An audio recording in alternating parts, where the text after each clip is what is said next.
Sveiki! Jā, kā jau Enija pieminēja, esmu Aiva Lapiņa. Esmu šī pata karbona projektā vadītāja, kā arī esmu pata grupas meža apsaimniekošanas nodaļas vadītāja. Un, jā, paldies jau pirmkārt visiem tiem, kuri ir pievienojušies un tie, kuri varbūt ierakstu klausīsies pēc tam. Un šodien vēlējāmies pastāstīt par iespēju, kas ar vien vairāk kļūst populāra nevien Latvijā, bet arī jau Eiropā un pasaulē. Iespēju, kā papildus iegūt peļņu no sava īpašuma un kā palielināt arī zemes vērtību nākotnē un gūt papildus ienākumus un vienlaikus arī piedalīties klimata mērķu sasniegšanā. Tā. Ievadā nedaudz īsi pastāstīšu par vispār par šiem projektiem, kāpēc viņi ir nozīmīgi, kāpēc līdz tam mēs esam nonākuši, un pēc tam jau virzīsimies uz praktiskākām lietām par mūsu pieredzi, par un dažādu citu informāciju. Bet, jā, šodien vēlamies jums parādīt tādu vienkāršotu veidu, bet būtisku iespēju, kā zemju īpašnieki var iedalīties šeit minētajās slaidu otrajā cilvēku grupā, kas varbūt tie, kas par ilgspēju pelna.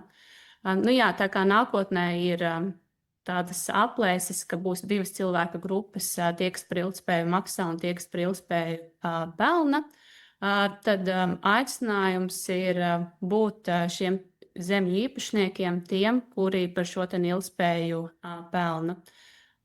Jo, kā zināms, tad gan jau šobrīd, gan arī nākotnē, gan lieliem uzņēmumiem, gan dažādām citām korporācijām un citiem šiem uzņēmumiem par ilgspēju būs jāmaksā, jo par sevis radīto CO2 emisiju pēdu nāksies maksāt. Un zemju īpašnieki ir tā sabiedrības grupa, kura realizējot un iesaistoties šāda veida projektos ar šo ilgspēju var pelnīt. Pelnīt var gan ar CO2 kredītpunktiem, gan arī no koksnes realizācijas. Tad pavisam īsi, kā tad īsti ir radies un kā ir attīstījusies šī Eiropas klimata politika. Šajā slaidā varat redzēt vairāk nekā 50 gadu garu stāstu, kā tad īsti šis viss ir veidojies. Un šis nav tikai grafiks ar datumiem, bet šeit mēs ļoti labi varam atspoguļot to, ka jau pagājušajā gadsimtā, 90. gados, notika pirmās sarunas par klimatu, par globālo sasilšanu un klimatu politiku. Šobrīd mēs esam nonākuši jau līdz tādai situācijai, kad arvien vairāk par to tiek runāts, tiek izdotas dažādas regulas, direktīvas, un šobrīd mēs esam šīs laika skalas sarkanajā punktā, kas nozīmē, ka mēs šobrīd neko vēl neesam nokavējuši, arī jūs kā zemju īpašnieki, bet šis ir pēdējais brīdis, lai iesaistītos šāda veida projektos, lai palielinātu savas zemes vērtību un palīdzētu sasniegt kopā visiem klimatu mērķus, kas ir 2030. gadā ir samazināt emisijas par 55%, bet jau 2050. gadā kļūt klimatneitrāliem. Tā kā šī laika skala ļoti labi atspoguļo arī to, ka gan uzņēmumiem, gan dažādām citām institūcijām būs pienākums samazināt šīs savas emisijas, tad jūs varat būt tas tiltiņš starp šo klimata neutralitāti un uzņēmumiem, kuriem savas emisijas būs jāsedz un pārdot brīvajā oglekļa tirgū savas zemes saražotos kredītpunktus. Jā, tad galvenās lietas, kuras mēs ar mūsu projektu palīdzību palīdzam risināt, kā jau pieminēju, šīs straujās klimata pārmaiņas, dažādas regulas, izmaiņas, kā zināms, notiek arī visu laiku visādas semināri, konferences, kur arī vien vairāk par to tiek runāts, un tad šāda veida projekti ir viens no mērķiem vēl mēs varam šos klimata mērķus sasniegt. Kā arī Latvijā vēl joprojām ir gan daudz mazvērtīgas un neizmantotas lauksaimniecības zemes, kurām īsti nav nekāda pienesuma, un šīs ir ļoti laba alternatīva, kā šīs zemes apsaimniekot, lai samazinātu šo mazvērtīgo zemju īpatsvaru. Nu, jā, un kā arī šīs CO2 emisiju samazināšana ir jau kļuvusi par obligātu prasību gan uzņēmumiem tuvākajā nākotnē, gan arī valstī kopumā. Un tad, šāda veida projekti ir viens no mērķiem, kā palīdzēt kopumā mums sasniegt šos uzdevumus. Tas, ko pata piedāvā, ir apmežot mazvērtīgās lauksaimniecības zemes, radot vērtību gan īpašniekiem, gan arī videi, jo, kā zināms, apmežošanas procesā rodas arī daudz dažādas jaunas dzīvotnes, sugas un bioloģiskā daudzveidība. Un apmežojot šādas lauksaimniecībā neizmantotās zemes, kā zināms, mēs piesaistām CO2, un īpašnieks ar šāda veida projektu gūst šos papildus ienākumus ne tikai no CO2 kredītpunktiem, bet arī no šīs izaudzētās koksnes. Tā teikt, ir divi ieguvumi. Ja mēs vienkārši audzētu mežu, tad mums koksne jebkurā gadījumā būtu, bet šeit ir šī pievienotā vērtība, kad papildus koksnei zemju īpašnieks iegūst ienākums arī no oglekļa kredītiem. Tā nelielā atšķirība mūsu projektā, jo es zinu, ka arī ir bijuši citi uzņēmumi, kas šeit meža īpašniekiem stāsta savu piedāvājumu un par savu projektu, tad tā atšķirība, ar ko mēs nedaudz atšķiramies, ir tas, ka mūsu projekts nav vērsts tikai par CO2 kredītu punktiem un piesaisti, bet ir ļoti liels pienesums arī gan bioloģiskai daudzveidībai, gan sabiedrībai. Un, tas ir tāds lielākā lieta, ar ko mēs arī atšķiramies no citiem. Lai nedaudz ieskicētu, tad kāda zeme tad īsti var iesaistīties šajā projektā. Atceramies, ka mežs un teritorija, kura jums ir pienākums atjaunot pēc meža likuma, pēc izcirtuma, šī gadījumā projektiem nekvalificējas. Projektiem var kvalificēties teritorija, kurā pirms tam nav bijis mežs, kurš nav reģistrēts kā mežs, un visbiežāk tās ir lauksaimniecībā neizmantotās zemes. Tas var būt vecas ganības, pļavas, kaut kādi nelieli apaugumi. Šeit parādīsim arī dažus piemērus no mūsu pieredzes, jo mēs paši pirms vispār kādam kaut ko piedāvājam, stāstam, visam tam esam izgājuši cauri. Mums pašiem ir apstādītas šīs zemes, kuras ir arī izgājušas jau auditu. Līdz ar to mums ir reāli piemēri no dzīves, kā tas notiek, kā tas strādā, kas varētu būt ļoti noderīgi jums. Šeit viens no piemēriem.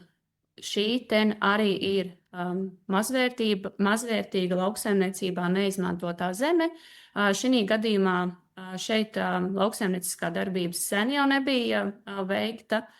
Nebija nepļauta zāle, nekādā citā veidā arī nekas netika darīts. Arī šāda var būt, jā. Šeit ir vēl viens labs piemērs.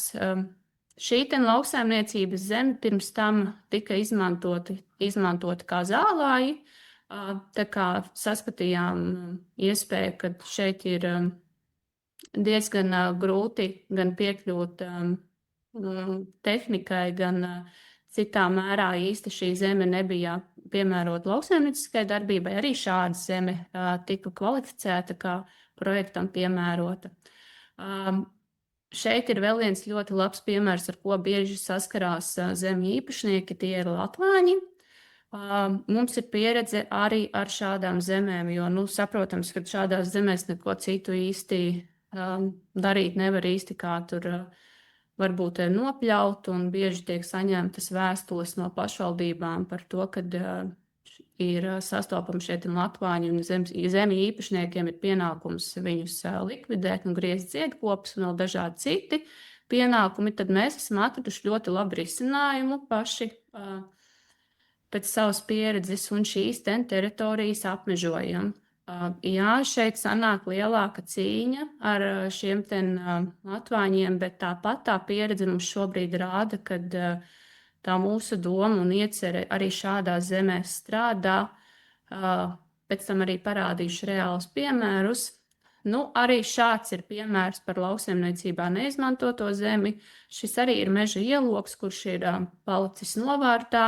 Lauksaimnieciskā darbība šeit nav notikusi ļoti, ļoti sen. Un arī šāda veida zeme kvalificējas. Nu, te ir viens jau labāks piemērs, kas mums, protams, patīk labāk, jo šeit ir mazāk uzmanība jāpiemērš stādījumiem. Šeit vieglāk ir gan viņus kopt, gan platības lielākas.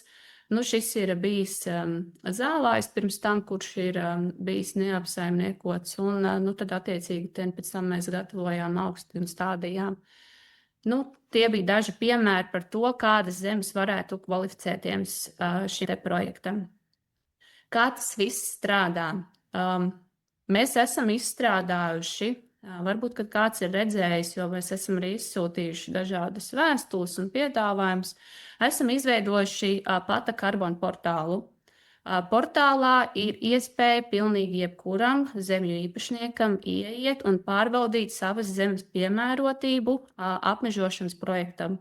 Tas nozīmē, ka jūs ieiet, piereģistrējaties, ierakstat zemes īpašumu kadastru numuru un varat pārbaudīt, vai jūsu zeme ir piemērota vai nav piemērota.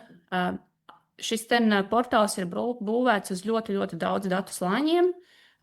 Ir atlasīti datu slāņi daudz un dažādi, kas arī nosaka šīs zemes piemērotību. Esam nodefinējuši, ka neder biotopi, ja šajos lauksaimniecības zemēs ir kaut kāds zālāju biotopi vai dažādi, tie automātiski tiek izņemti ārā. Arī visādi citi nosacījumi. Tā kā ir iespēja jums pašiem pārbaudīt savas zemes piemērotību.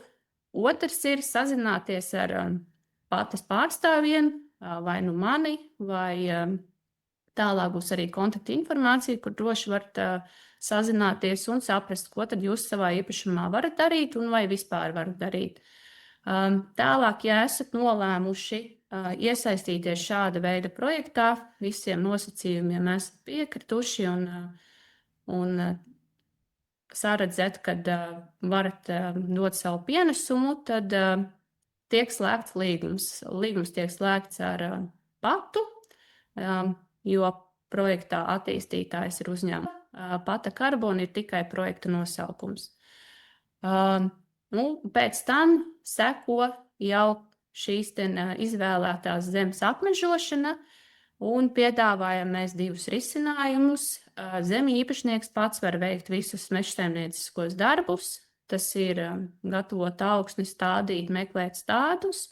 Otrs variants ir, ka īpašnieks tomēr pats to negrib darīt, viņam trūks zināšanu vai laika.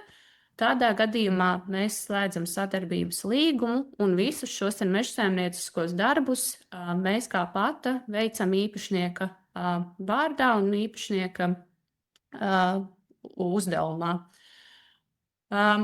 Svarīgi ir arī tas, ka šīs zemes apmežot var ar šiem Eiropas projektiem, kur arī tieši šobrīd ir atvērusies kārta. Tā kā, ja kāds ir pieteicies un varbūt pretendē uz šiem projektiem, ir vērts padomāt un varbūt arī iesaistīties šādā veida projektā, jo tā teikt atkal ir divi iegūmi. Saņemat atbalstu šai apmežošanai, papildus varat iesaistīties projektā, kurā varat pelnīt arī šos CO2 kredītpunktus. 4. solis ir rūpējamies par mežu, saņemam oglekļa kredītus. Šī rūpēšanās par šo mežu neatšķiras pilnīgi nekādā mērā, kā mēs to darītu parastā mežā. Tieši tāpat veicam agrotehniskās kopšanas, jaunauģu kopšanas, tāpat arī varam veikt krājas kopšanas. Galvenais nosacījums ir nemainīt zemes lietojumu veidu, projekta laikā. Projekta ilgums ir 50 gadi. Un tas nozīmē, ka arī šajos 50 gados mēs šo te mežu nevaram nocirst kailcirtē. Un, jā, un tad pēdējais ir šie kredītpunkti. Kredītpunktu piešķiršana notiek šobrīd ik pa 5 gadiem. Ja būs nepieciešamība nākotnē, varam izskatīt iespēju arī biežāk, bet šobrīd ir plāns ik pa 5 gadiem. Tieši tāpat, kā to dara visi pārējie. Un pēc šīs kredītpunktu saņemšanas zemju īpašniekam ir izvēle, vai viņš šos kredītpunktus izvēlas uzreiz pārdot, jeb realizēt. Tieši tāpat viņš var paturēt viņus un gaidīt varbūt izdevīgāku brīdi, skatīties, kādas ir tirgus tendences, vai arī sekt pats savas emisijas. Tikai vēlos atgādināt, ka zemju īpašnieks pats šos kredītpunktus nepārdod, tos pārdod pata kā projektā īstenotājs. Vienkārši īpašnieks dod mums ziņu par to, ka viņš ir gatavs viņus realizēt, ir gatavs pārdot, un tad mēs īpašnieku vārdā šos kredītpunktus realizējam. Šeit ir viens piemērs, reāls piemērs, balstoties uz stingriem zinātniskiem datiem par CO2 iesaistēm. Šis konkrētais piemērs ir par bērzu, par 1 hektāru lielu bērzu audzi. Atgādinu, ka projekta ilgums ir 50 gadi. Un šajā projekta ilgumā ir paredzētas arī krājas kopšanas. Šī gadījumā 1 krājas kopšana un pēc tam kailcirte. Šeit esam aprēķinājuši, ka no koksnes šajos projektā izstrādes laikā īpašniekam ienākumi ir nedaudz vairāk nekā 25,000 eiro. Un papildus šiem koksnes ienākumiem, ienākumi no kredītpunktiem ir aptuveni 17,000, kas ir, šeit mēs esam ļoti nopaļojuši un paņēmuši, ka tās ir 200 tonnas 50 gadu laikā. Ja izmantosiet mūsu portālu Pata Carbon, tad tur jau tās aplēses ir precīzākas, tur viņas jau ir pievilktas ļoti, ļoti precīzi. Šis ir vienkārši tāds tuvais aprēķins uztaisīts. Un, ja mēs saskaitam kopā ieņēmums gan no koksnes, gan no kredītpunktiem, tad uz 1 hektāru vidējie gada ienākumi ir aptuveni 900 eiro.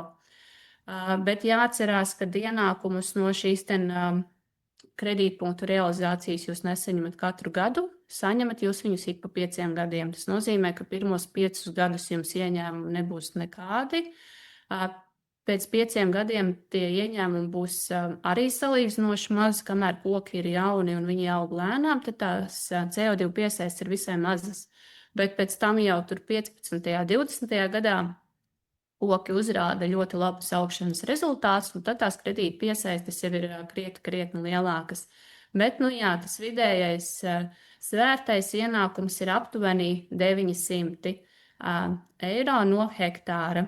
Tad mēs varam pareiķināt, ja jums ir lauksaimniecībā zeme, kura varbūt kura netiek intensīvi izmantota, bet varbūt tur tiek nopļauta zāle vienreiz gadā vienkārši, lai nesaņemtu sodu no pašvaldības, tad ir varbūt vērts padomāt par to, ka ienesīgums no šāda veida projekta ir augstāks nekā šo zemi atstāt un neizmantot liederīgi.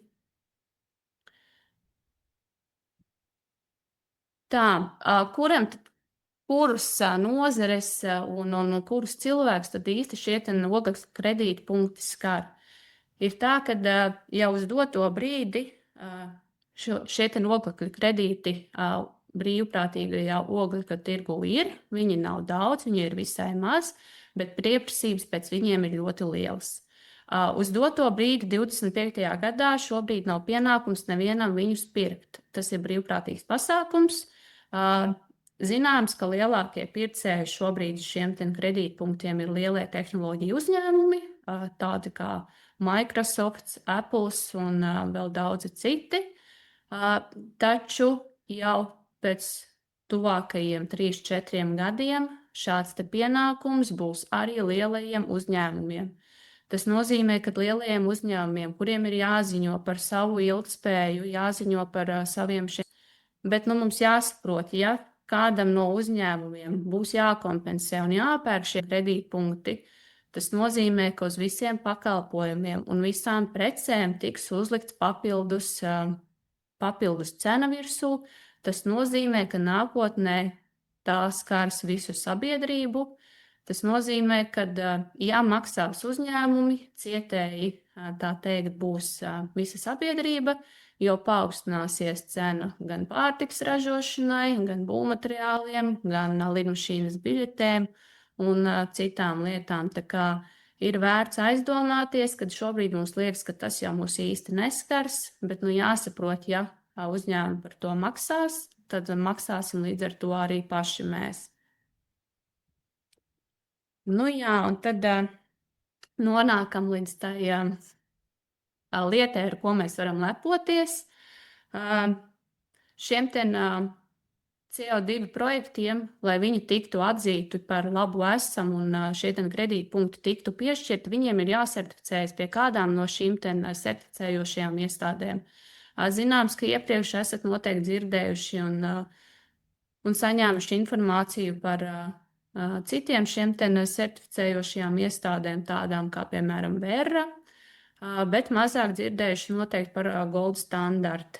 Tad ir tā, ka mēs pat esam savu projektu attīstījuši Gold Standartā, un mēs esam pirmie Eiropā, kuri vispār ir šāda veida projektu attīstījuši. Jā, tā kā paši ar sevi esam lepni, ka mums tas ir sanācis, jo šīs certifikācijas iestāde atšķirībā, piemēram, no Verras, viņa ir ļoti, ļoti stingra. Viņa ir ļoti stingra, sarežģīti izstrādājama. Nenoliekšu, ka mums tas ir prasījis ļoti ilgu laiku, gandrīz 3 gadus, līdz mēs esam nonākuši līdz šim te brīdim. Līdz ar to šis certifikāts ir arī tas, kas nodrošina jums kā klientiem ļoti augstu kredītpunkta kvalitāti, jo Gold Standards ir Pasaules dabas fonda dibināta bezpeļņas organizācija 2003. gadā, kas bāzējas Šveicē, un Gold Standard atšķirība no citām certificējošajām iestādēm ir ne tikai radīt projektus un atzīt tos par atbilstošiem metodoloģijām tikai, lai samazinātu un piesaistītu šos CO2, bet arī par to, ka ir jāizpilda dažādi sociālie aspekti. Ir gan jāuzlabo darba šī situācija, jānodrošina papildus darba vietas, jāsaglabā bioloģiskā daudzveidība. Tur ir daudz un dažādi nosacījumi, kurus var izvēlēties un izpildīt kā papildus iegūmus. Līdz ar to šis standarts nav tikai par CO2, šis standarts ir arī par pievienoto vērtību. Līdz ar to tas nodrošina, ka šim standartam ir visaugstākā reputācija nozarē. Jā, kā jau zināms, Pasaules dabas fonds arī ir ļoti liela organizācija, un visi mēs par viņu zinām un esam dzirdējuši. Līdz ar to Gold Standards arī tieši tāpat ir ar ļoti, ļoti augstu reputāciju. Nav nekādu sliktu piemēru vai krāpšanās vai viltošanās ar dažādiem šiem CO2 projektiem, jo ir dzirdēts citām certificējošajām iestādēm par nēsošiem projektiem, kur ir izdoti šie CO2 kredītpunkti uz nēsošiem projektiem. Līdz ar to šāda informācija, ka Gold Standards kaut ko sliktu būtu darījis un šo reputāciju sabojājis, neesam atraduši. Tieši tāpat Gold Standards ir par to, lai viss notiktu likumīgi. Tas nozīmē, ka ir nepieciešama arī visa likumiskā sadaļa, sākot no visām atļaujām, kas mums Latvijā ir saistošas, kad zemju īpašniekiem, lai veiktu šo apmežošanu, ir nepieciešams saņemt atļaujas gan no pašvaldības vai no zemkopības ministrijas nekustamiem īpašumiem vai vēl citām institūcijām, arī šim te visam seko ļoti strikti līdzi. Un tas nodrošina to, ja nākotnē tiks izdotas kaut kādas jaunas regulas vai direktīvas, tad Gold Standard būs ļoti tuvu un atbilstoši visām arī nākotnes prasībām, jo viņi tāpat seko līdzi visam, kas notiek dažādās komisijās un dažādos atjauninājumos. Līdz ar to šī dokumentālā sadaļa viņiem ir ļoti, ļoti augsta. Nevar iziet uz to, ka šīs zemes tiek apmežotas un apakšā īstenībā nav nekādas tur atļaujas un saskaņojuma. Tam visam ir jābūt ļoti, ļoti caurspīdīgam. Nu, un līdz ar to, ka viss šis process ir ļoti stingrs, mēs tiekam ļoti, ļoti stingri uzraudzīti. Auditi mums ir arī, pēc tam pastāstīšu par pašu auditu, kā mums gāja. Tas viss ir ļoti nopietni, ļoti stingri. Līdz ar to šie kredītpunkti ir ļoti, ļoti augsti novērtēti. Tas nozīmē, ka nākotnē aplēses liecina, ka šie kredītpunkti, kas tiks izdoti sadarbībā ar Gold Standardu, būs daudz augstāk novērtēti.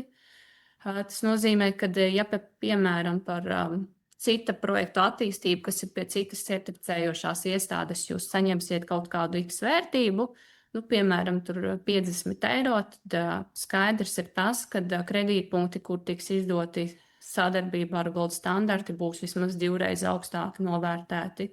Tā kā ir vērts padomāt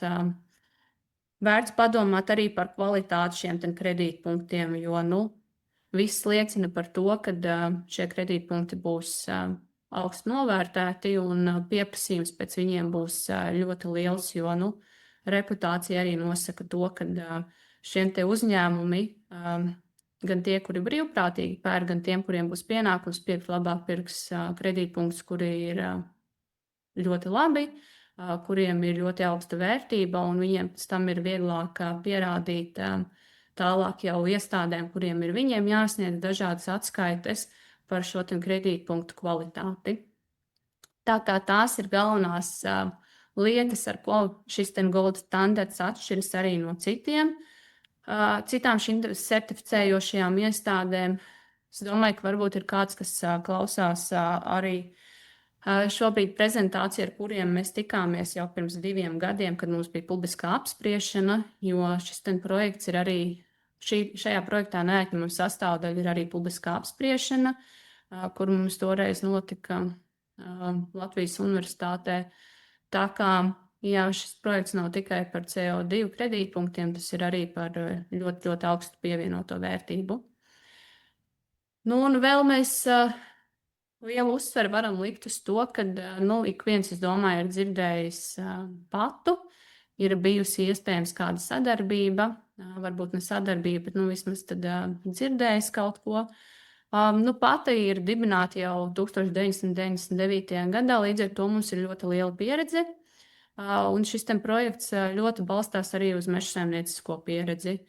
Līdz ar to mums ir ļoti profesionāli darbinieki, kuri var palīdzēt arī ar visiem mežsaimnieciskiem darbiem. Arī ar to mēs esam atšķirīgi ar citiem šiem projektu piedāvātājiem, jo, ja pārējie nav šādi mežsaimnieciski uzņēmumi, tie pārstāv visi ir jauni uzņēmumi, kuri vairāk balstās uz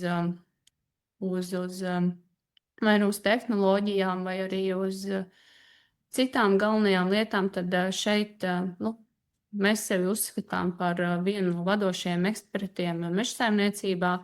Līdz ar to šis process kopā ar mums būs daudz vienkāršāks. Varēsim sniegt gan piemērus, gan palīdzēt ar visu pārējo. Tā patas loma visā šajā projektā, atšķirībā arī no citiem, ko nepiedāvā citi, ir tas, ka mēs palīdzam īpašniekam sākot jau no idejas līdz reālai kredītpunktu saņemšanai. Ir klienti, kuri jau pie mums ir vērsušies, ar kuriem mēs strādājam, mēs palīdzam ar visu. Tas nozīmē, ka mēs palīdzam arī ar dokumentu sagatavošanu. Bieži vien īpašniekiem tā varētu būt gan pirmā, gan vienīgā reize, kad nākas lūgt dažādas atļaujas pašvaldībās vai citās institūcijās. Arī ar to visu mēs palīdzam. Palīdzam zemi īpašniekiem gan iesniegumus sagatavot, gan mums ir veidlapas, palīdzam izsūtīt, ja tāda nepieciešamība. Tā kā mēs zemi īpašniekus nepametam novārtā, ja viņš ir nolēmis sadarboties ar mums, tad mēs šo procesu novadam pilnībā. Tieši tāpat arī ar apmežošanu. Kā jau minēju, ja zemes īpašnieks pats vēlas visus darbus, viņš var veikt droši pats. Otrs variants ir visus darbus varam veikt mēs paši. Ja gadījumā nav laika, nav resursa, tad šos darbus palīdzam veikt mēs. Un, protams, uzraudzības process, tas nozīmē, ka mēs nodrošinām visus auditus, visu dokumentālo pusi, sarunas ar certificējošajām iestādēm, šajā gadījumā ar Gold Standard, tieši tāpat auditu laikā ar auditoriem. Pēc tam mēram arī visus šos CO2 piesaista apjomus un tā tālāk. Līdz ar to garantējam, ka zemi īpašnieks, ka mēs nesagaidām no zemi īpašnieka tikai to, ka viņš mums iedos gatavu apstādītu jau zemi, bet mēs viņam varam palīdzēt tā kā visā šajā procesā. Un tad nedaudz par pieredzes stāstiem. Tas būs pieredzes stāsta attēlu veidā, kā mēs paši esam gājuši cauri šim procesam. Viens no piemēriem. Jā, šis arī bija viena lauksaimniecības zeme, kura pirms tam netika pilnvērtīgi izmantota, jo viņai bija diezgan grūta piekļūšana, viņa tādā meža ielokā bija. Līdz ar to nolēmām veikt šī platībā apmežošanu. Gatavojām augsni, jā, attēlā izskatās, ka tur tādas ristas ir, bet tā īstenībā ir gatavota augsne ar rotējošo disku pacelotāju. Arī šī gadījumā ir tieši tāpat. Te ir vēl viens piemērs, kā mums ir daudz un dažādi piemēri. Ir vietas arī, kur mēs augstu negatavojām, ir vieta, kur mēs gatavojam savādāk. Jā, šajā attēlā pa labi, kur tā eglīte skaistā, šeit mēs apmežošanu veicām sadarbībā ar vienu mūsu sadarbības partneri, kurš šo stādīšanu nodrošina ar liela izmēra stādiem. Un stādīšanas process notiek vienlaicīgi ar augsnes gatavošanu. Tā īsti nav augsnes gatavošana, tā ir augsnes atsekšana, stāda iestādīšana automatizēta un pēc tam šīs zemes piespiešana. Tā kā mums ir arī tāda pieredze, kas izstāsta, kad ir vislabākā. Jā, šeit arī viens no piemēriem, kādas šīs lauksaimniecības zemes mums izskatās. Te jau tas skats ir dažus mēnešus pēc iestādīšanas. Jā, kā zināms, tad šīs lauksaimniecības neizmantotās zemes ir ļoti ātri aizzeļ ar zālaugiem. Tas nozīmē, ka nākas ļoti arī viņus uzmanīt. Ja jūs redzat, tad šajā attēlā ir melnaugšņu koki sastādīti. Izvēlamies mēs stādīt maksimāli lielus stādus, jo tā zālauga konkurence, diemžēl, mazos 20 centimetrīgos stādus ļoti ātri noēno, un bieži vien mums nākas viņus grūti atrast. Jā, un ir mums arī tāds pilotu projekts, izskatās attēls diezgan tā smieklīgi, bet šī gadījumā mēs augstu negatavojām vispār. Tā platība nav liela, nolēmām negatavot viņu vienkārši dēļ mazās platības, ja nemaldos, tur ap 0,5 hektāriem kaut kas bija.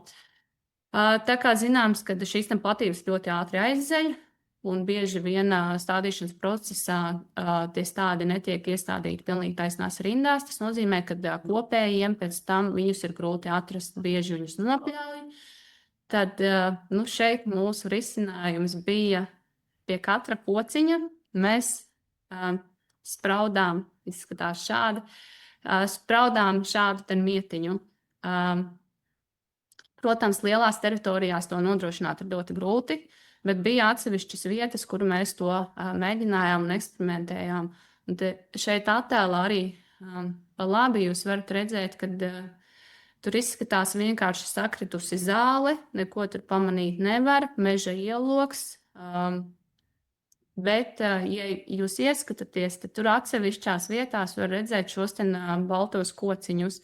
Būtu noteikti labi viņus arī vēl nokrāsot, nopūst ar krāsu, tad viņus ļoti labi varētu pamanīt, bet šis mums kalpoja kā risinājums, lai pēc tam agrotehniskās kopšanas kopēji varētu šos stādus daudz vieglāk pamanīt, jo viņi pirmkārt pamana šos kociņus, mietiņus, un tad līdz ar to viņi zina, kur šim stādam ir jāatrodas. Tā kā ir mums arī tāda pieredze.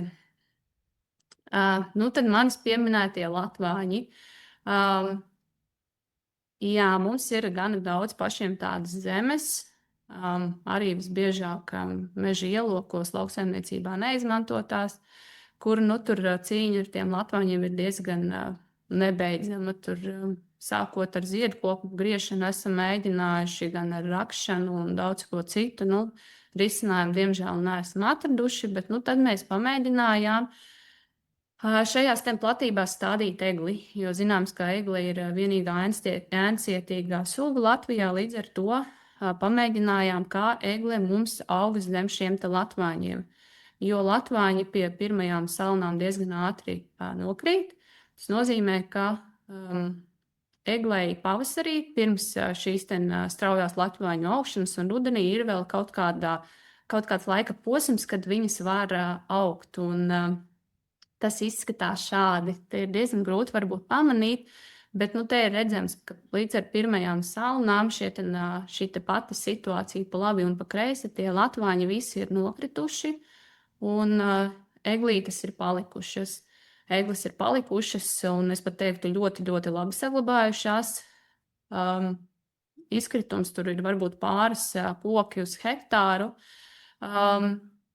Pieaugums viņām arī ir. Pieaugums apmēram līdz 10 centimetriem.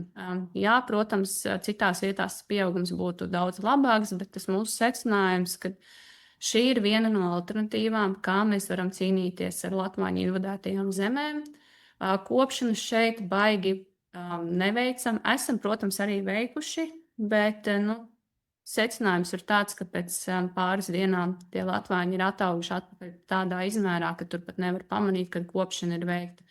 Bet tā kā ir vērts padomāt tiem īpašniekiem, kuriem šīs lauksaimniecībā neizmantotās zemes varbūt ir ar daļēju šo latvāņu invāziju, padomāt par egļu stādiem. Iespējams, ka šis ir veids, kā to zemi padarīt augstvērtīgāku.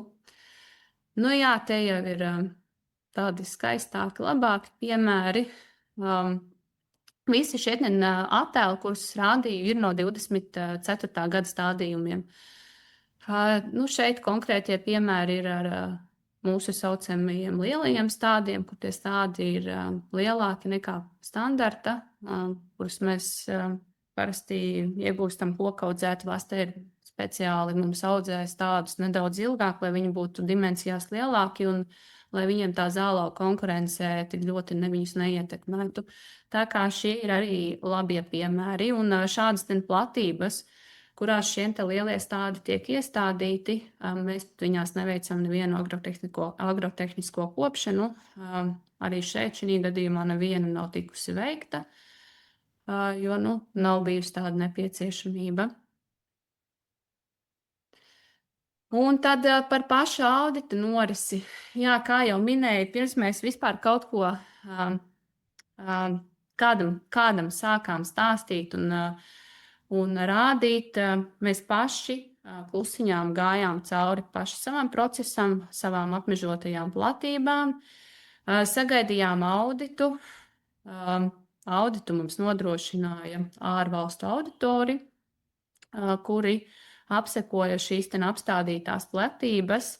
Šis audits norisinājās ļoti, ļoti atbildīgi, ļoti stingri. Arī mūsu auditoram kurš bija ieradies no Brazīlijas. Šis bija pirmais gold standarta audits. Viņš arī pirmo reizi vispār bija Eiropā cilvēks. Tā kā līdz ar to, lai jūs saprastu, ka šī auditu norisi nav vienkārši tikai atbraukt, paskatīties, ir iestādīts vai nē. Šeit patiešām mēs veicām mērījumus, stāstījām. Pirmkārt jau stāstījām par Latviju kopumā kā tādu, kā pie mums aug koki, kā pie mums notiek mežsaimnieciskie darbi, jo arī to visu mums bija jāizglīto. Tā kā tās audits ir ļoti, ļoti stingrs. Līdz ar to tas arī nodrošina to augsto reputāciju šim gold standarta certifikātam.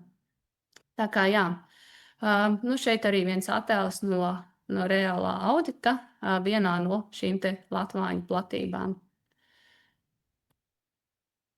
Tas ir tas, kā mēs aizvadījām paši savu piemēru, lai vienkārši dalītos ar jums. Un ja mēs kaut kādā mērā jūs esam ieinteresējuši, tad, kā jau minēju, viens no veidiem ir pārbaudīt savas zemes piemērotību mūsu portālā patacarbon.com. Izskatās mūsu portāls šāds, kur jums ir, šeit viņš ir, protams, angliskā versijā, bet jūs, protams, varat izvēlēties arī latviešu valodu, kur jums ir iespēja, nereģistrējoties, ierakstīt savas zemes kadastra numuru un pārbaudīt, vai jūsu zeme vispār ir piemērota apmežošanai vai nav. Ja jūs pārbaudīsiet zemes piemērotību kā nereģistrēts lietojums, viņš vienkārši jums parādīs, jums ir paveicies, jūsu zeme ir piemērota apmežošanai vai nav. Attiecīgi, ja jūsu zeme būs piemērota apmežošanai, tad tālāk būs aicinājums uz reģistrēšanos, un pēc reģistrēšanās saņemsiet jau konkrētu savas zemes analīzi, kur būs atlasīta platība, kāda ir piemērota apmežošanai, kā arī parādītas jau piemērotākās koku sugas tieši jūsu gadījumā priekš apmežošanas.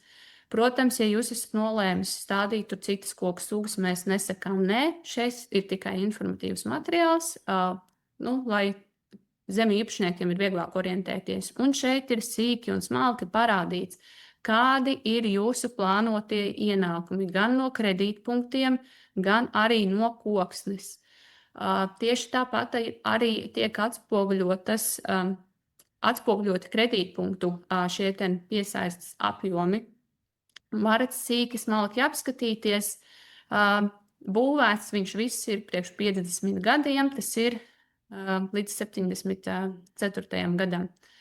Tā kā, ja jums ir interese, droši apmeklējiet mūsu portālu, jo šobrīd mēs esam arī vienīgie šāda veida projekta attīstītāji, kuru šādu veida kalkulātoru piedāvā bez maksas un jebkuram pieejamu.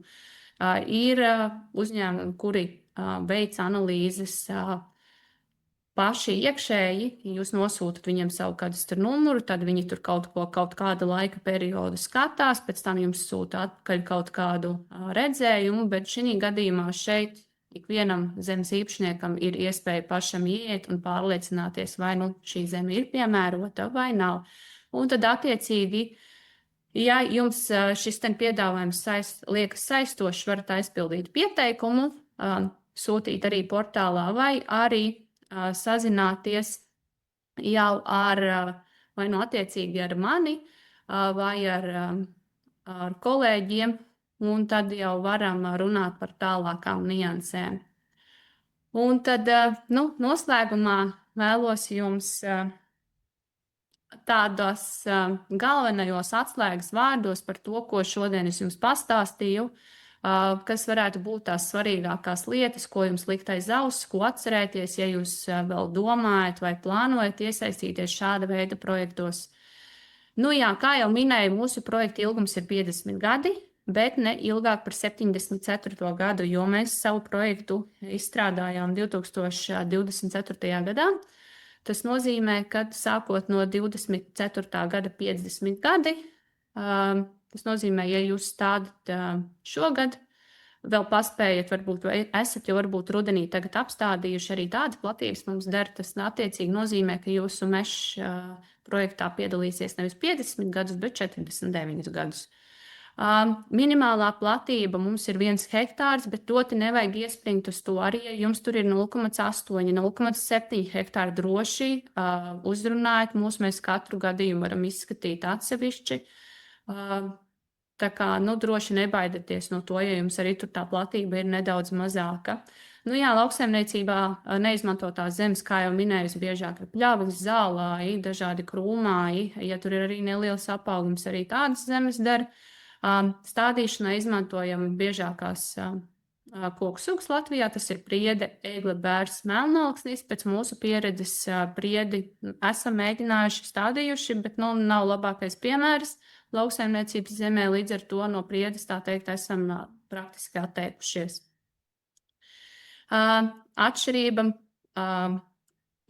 Atšķirībā no citiem, šis sadarbības līgums tiek reģistrēts arī zemesgrāmatā. Nevajag no tā baidīties. Tas ir ar domu, ka šis projekts seko jaunajam īpašniekam. Tas nozīmē, ja jūs savu zemi pārdodat, mantojat, dāvinat kādam vai vēl savādākā veidā tiek mainīts šis zemi īpašnieks, tas ir ar domu, lai jaunais zemes īpašnieks uzzina par šī projekta esamību. Jo projekts seko jaunajam īpašniekam. Tas nozīmē, ja nomainās īpašnieks, arī šie ienākumi no CO2 kredītpunktiem saņem jaunais īpašnieks. Tas nozīmē, ka šādas zemes, kuras jums ir apstādītas un ir pieteiktas mūsu projektā, jūs noteikti varat pārdomāt un iespējams izvērtēt visas tirgus situācijas un šādas zemes pārdot par augstāku tirgus vērtību, jo vienkārši jūs saprotat, ka šeit ir pievienotā vērtība un nākamais īpašnieks varēs iegūt papildus ienākums arī no šī projekta. Tā kā šī atzīme zemesgrāmatā ir tikai ar nodomu, lai nākamais zemes īpašnieks uzzinātu par šādu veidu projektu. Kredītpunkti tiek izsniegti neretāk kā reizi 5 gados, bet nākotnē mēs, protams, varbūt to pārvērtējam, bet šobrīd tie ir 5 gadi. Jā.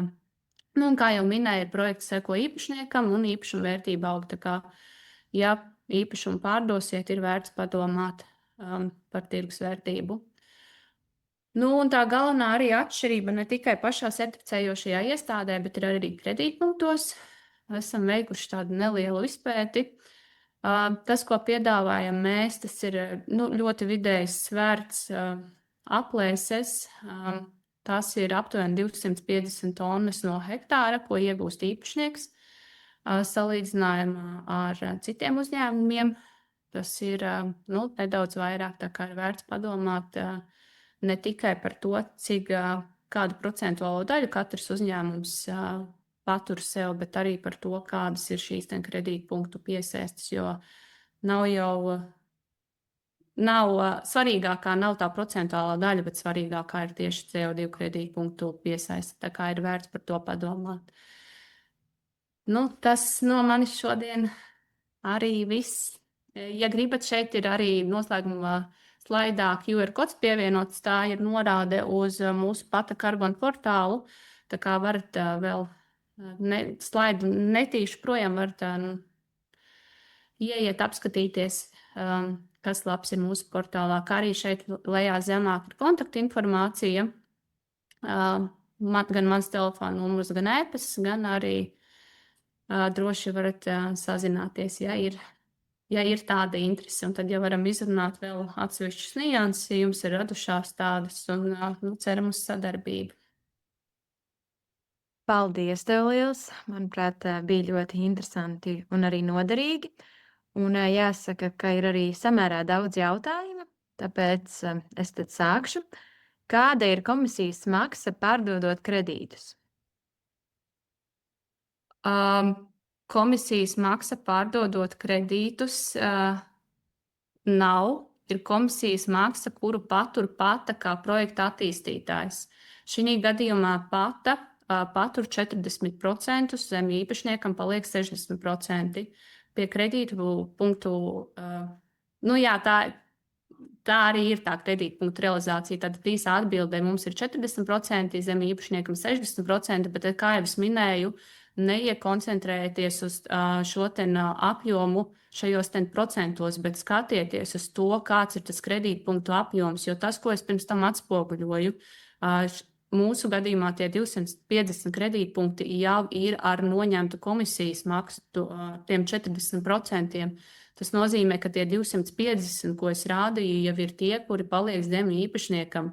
Tajā pašā laikā tas, kas ir iegūts dažādos informāciju avotos, ko piedāvā citi uzņēmumi, īsti nav skaidrs, vai tā komisijas maksa tur jau ir ieturēta vai nav. Tā kā ir vērts pievērst uzmanību vairāk kredītpunktiem nekā komisijas maksai. Labi, paldies. Nākamais jautājums. Kādēļ oglekļa kredīti tiek izsniegti tikai reizi 5 gadē, un oglekļa kredītu realizācija iespējama tikai caur Pata Carbon?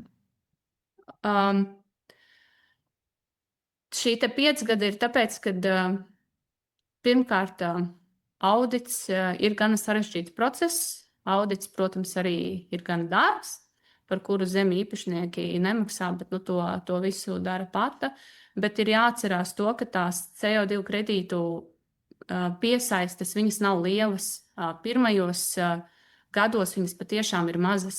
Nav prātīgi viņas taisīt katru gadu, ja gadā jums ir viens kredītpunkts, piemēram. Pirmajā 5 gadē tie varbūt ir tikai 2 kredītpunkti, un tas nozīmē, ka 6. gadā varbūt tas ir tikai 0,5 uz 1 hektāru, tā kā tas nav rentabli taisīt auditus un šos kredītpunktu izsniegšanas katru gadu, ja tā atdeve vienkārši nav liela. Pēc tam, tālākajos gados patiešām tur varbūt mēs kaut ko pārskatīsim, bet tuvākajos 5-10 gados noteikti nē, jo tā piesaiste nav liela. Labi. Nākamais, ja es saprotu pareizi, galvenā Pata Carbon piedāvājuma atšķirība no citām firmām, piemēram, Arbonix, ar analoģisku piedāvājumu ir iespēja sarunāt arī papildus apmežot zemi. Vai ir arī citas atšķirības? Tas, ar ko mēs atšķiramies no citiem, kā jau minēju, ir, ka mēs palīdzam zemi īpašniekam sākot no idejas līdz realizācijai.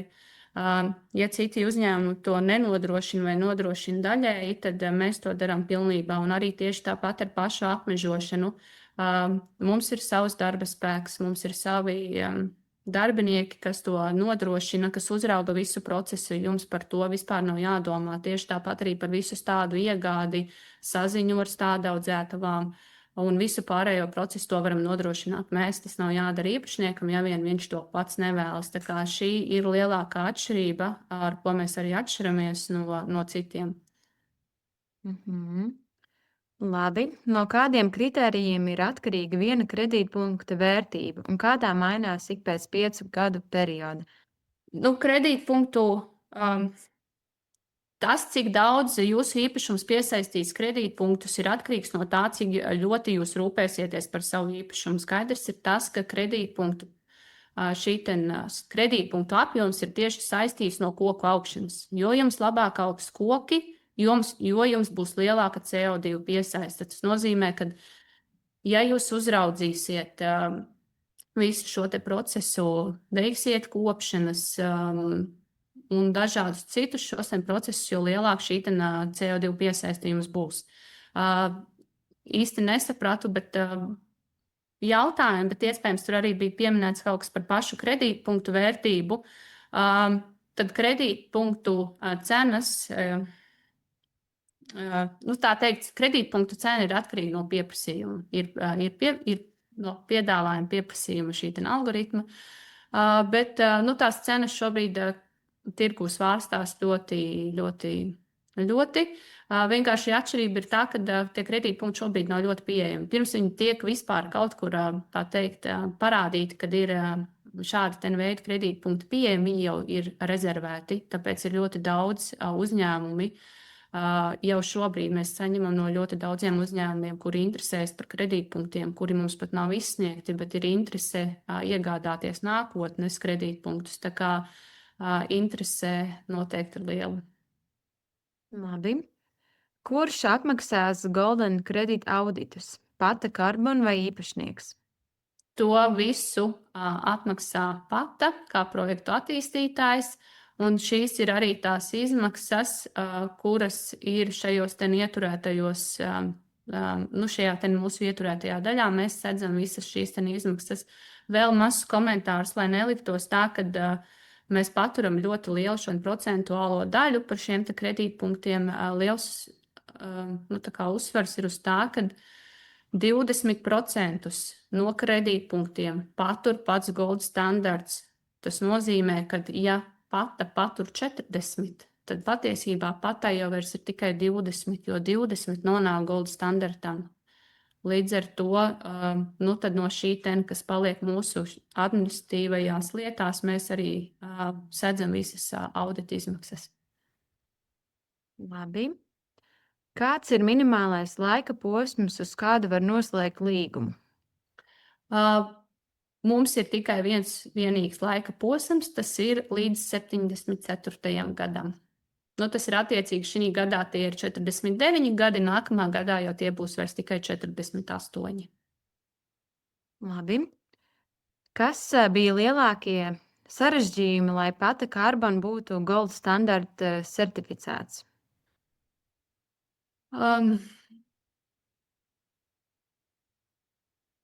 Sarežģījumi bija ļoti lieli, jo nav noslēpums, ka sākotnēji mēs arī savu projektu attīstījām pie VRS, tikai neaizgājām līdz pašai projekta iesniegšanai vienā starposmā. Tā kā nolēmām tomēr tā teikt griezties apkārt un iet pareizo ceļu, kas arī šobrīd mūsuprāt ir vispareizākais, ko mēs esam nolēmuši Gold standarta tieši.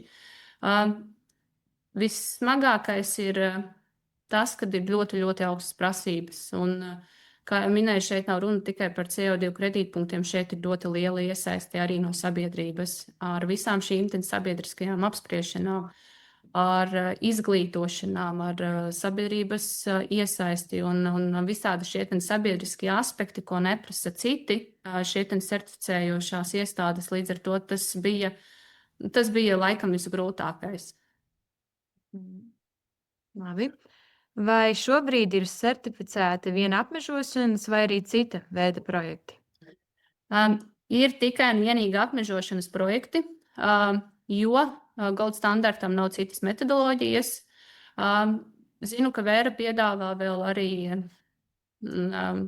citu veidu šos metodoloģijas un šos projektus, bet, diemžēl, Gold standarts šobrīd ir izdevis metodoloģiju tikai apmežošanas projektiem. Tas nozīmē, ja es pirms 3 gadiem esmu iestādījusi sev jaunaudas, tad es nevarēšu certificēties. Nē, nevarēsi, diemžēl. Mums dara platības, kuras ir apstādītas ne ātrāk par 2024. gada 9. aprīli. Tas nozīmē visas platības, kas ir stādītas vēlāk nekā pagājušā gada pavasarī, arī dara pavasarī, tādas platības mums dara, bet tās, kas jau ir 23. gadā un vēl ātrāk, tādas, diemžēl, mēs nevaram. Labi. Cik procenti golda atļauj skarificēt augsni? Ir tā, ka minerāla augsnēs šis apjoms netiek minēts, jo tiek iedalīti 2 augsnes veidi, minerāla augsnes un organiskās augsnes. Minerāla augsnēs tie, kā jau teicu, netiek ierobežots. Organiskajās augsnēs tie ir ne vairāk kā 10%. 10% pēc mūsu pieredzes, tie 10% ir vai nu mēs augsni negatavojam vispār, vai nu mēs augsni gatavojam ar šo komplekso stādīšanas veidu, kad uzreiz tiek atvērta šī augsnes virskārta, iestādīts tāds un uzreiz viņa piespiesta, vai arī ar parasto tā saucamo disku ārpulu vai citu augsnes gatavošanas veidu, tas sanāk izlaižot vienu rindu, lai neveidoties vairāk par šiem 10%. Labi, paldies. Vai jums ir pieejams demonstratīvi finanšu modeļi 50 gadu periodam vienam apmežotam hektāram? Jā, tādi ir. Ja ieiesiet mūsu Pata Karbona mājaslapā, tur varēsiet apskatīt visu finanšu plūsmu gan no koksnes, gan arī no CO2 kredītpunktiem. Labi. Vai varu izmantot lāde atbalstu apmežošanai un reģistrēties CO2 kredītiem?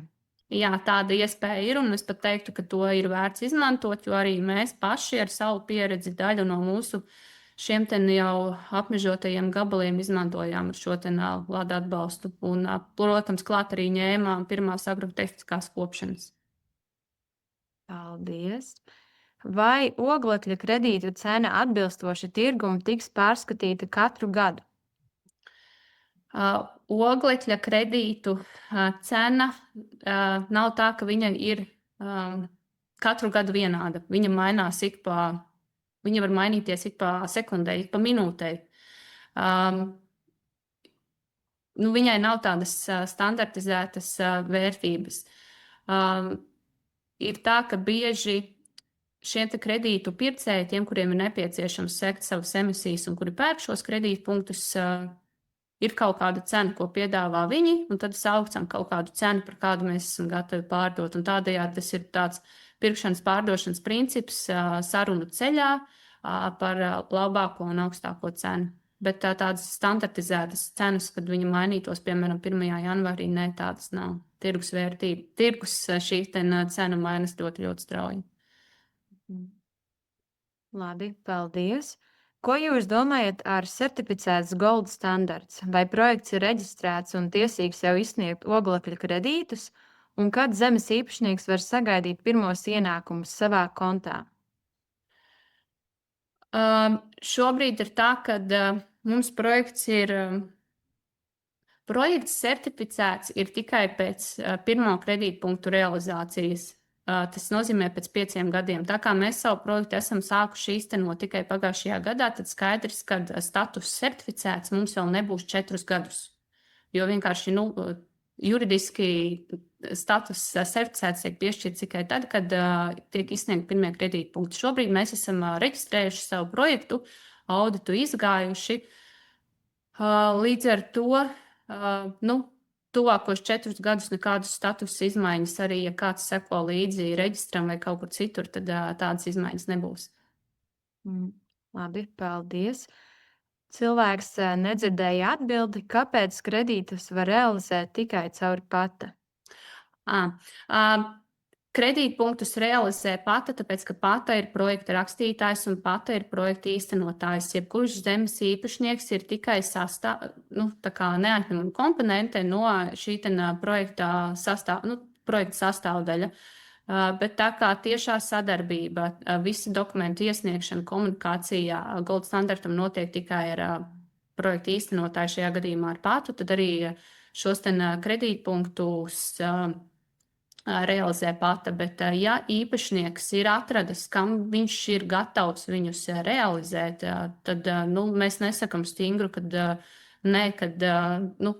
viņa konkrētais izvēlētais pircējs ir nepiemērots. Tādā gadījumā notiek atsevišķas sarunas, ja viņš atved pircēju pie mums. Un ja vēlas pārtraukt līgumu, vai kaut kas ir jāatmaksā? Pie līguma pārtraukšanas ir tā, ka kamēr netiek piešķirti kredītpunkti, tikmēr nē. Ja notiek ar īpašumu kaut kāda dabas katastrofa, piemēram, ugunsgrēks tiek nopostīts un tā tālāk, arī tādā gadījumā īpašniekam nav par to jāmaksā. Taču, ja īpašnieks nezināmu iemeslu dēļ, es pat īsti nevaru iedomāties, kāds varētu būt iemesls, jo īpašnieks nevar staigāt arī pie dažādām certificējošām iestādēm. Tas nenozīmē, ka īpašnieks šobrīd var izstāties, piemēram, no kādas citas certificējošās iestādes un ar to pašu zemi atnāk pie mums. Nē, tā nevar.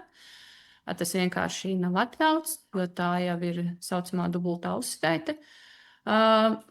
Līdz ar to, ja gadījumā īpašnieks pēc 20 gadiem pēkšņi viņš izdomā, ka viņš nevēlas mūsu projektā vairs iesaistīties, tādā gadījumā viņam ir jāsedz nesaņemtā nesaņemtie kredītpunkti līdz projekta beigām. Bet es patiešām nezinu iemeslu, kāpēc šāda situācija varētu notikt. Labi, paldies. Pata piedāvā aizdevumu pret nekustamo īpašumu. Vai apsverat iespēju aizdevumu pret nākotnes kredītiem? Ir mums bijušas tādas sarunas, bet šobrīd līdz pilnīgai skaidrai atbildē neesam nonākuši. Jā. Labi. Sākotnēji cilvēks vēl jautāja par to, kādēļ Pata oglekļa kredītiem izvēlējas tieši gold standartu, nevis verra. It kā jau uz to atbildēju, bet varbūt ir vēl kaut kāds komentārs. Galvenais jau mums laikam bija tā reputācija, jo noslēpums, ka pēdējā laikā arī verrai bija daži slikti piemēri, kur nonāca arī publiskajā vidē par dažiem, tā teikt, sliktiem projektiem vai pat neeksistējošiem projektiem. Es neiešu spriest, kā īsti tur ir bijis, bet, respektīvi, nebija baigi laba un spīdoša viņiem tā reputācija. Līdz ar to mēs nedaudz uzmanījāmies no tā. Un tad mēs nonācām, protams, pie tā, ka gold standartam šie kredītpunkti nākotnē varētu būt augstāk novērtētie, kas būtu gan zem īpašniekiem augstākais finansiālais iegūms, jo realizējot tādu pašu kredītpunktu apjomu pie vienas certificējošās iestādes vai pie otras, mēs esam 99% pārliecināti, ka šī gadījumā tas finansiālais iegūms pie gold standarta būs lielāks. Labi, un vēl paturpinot iepriekš uzdoto jautājumu par izstāšanās iemesliem 50 gadu laikā, un cilvēks min, ka tie varētu būt neskaitāmi, sākot ar vēlmi nocirst kokus, mainīt zemes lietošanas mērķi un vēl citi. Jā, protams, ir tādas iespējas. Mēs ļoti paļaujamies uz cilvēku godprātību, jo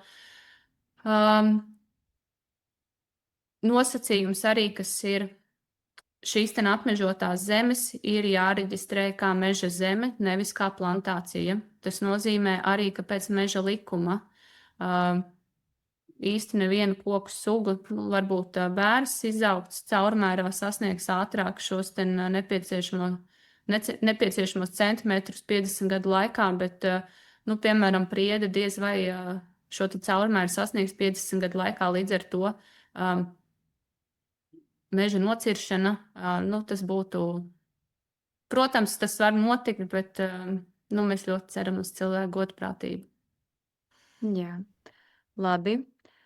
Tas nozīmē, ka Pata pēc auditoru apsekojuma ir saņēmusi apstiprinājumu no gold standarta, ka projekts ir pieņemts un jāsagaida tikai 5 gadi līdz kredītpunktu izsniegšanai.